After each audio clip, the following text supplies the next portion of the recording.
പ്രഭാഷകന്റെ പുസ്തകം 50-ാം അധ്യായം 4-ാം വാക്യം.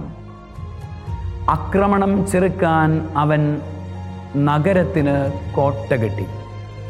അവൻ ജനത്തെ നാശത്തിൽ നിന്ന് രക്ഷിച്ചു. പ്രധാന പുരോഹിതനായ ശമയോനെക്കുറിച്ച് പ്രഭാഷകൻ പറയുന്ന കാര്യമാണിത്. ശമയോൻ ജനത്തെ രക്ഷിക്കാൻ വേണ്ടി നഗരത്തിന് ചുറ്റും കോട്ട കെട്ടി.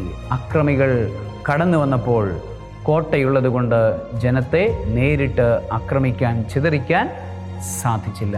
നമ്മളുടെ ജീവിതത്തിൽ പൈശാചിക ശക്തികൾ നമ്മളെ ആക്രമിക്കുകയും ചിതറിക്കുകയും ചെയ്യുന്ന നിരന്തരമായ അനുഭവങ്ങൾ ഉണ്ടെങ്കിൽ ഓർക്കേണ്ട കാര്യം ഇതാണ്: നമ്മളുടെ ജീവിതമാകുന്ന നഗരത്തിന് ചുറ്റും കോട്ട കെട്ടിയിട്ടുണ്ടോ? വചനത്തിൻ്റെ കോട്ട, കൂദാശകളുടെ കോട്ട, കൃപയുടെ കോട്ട.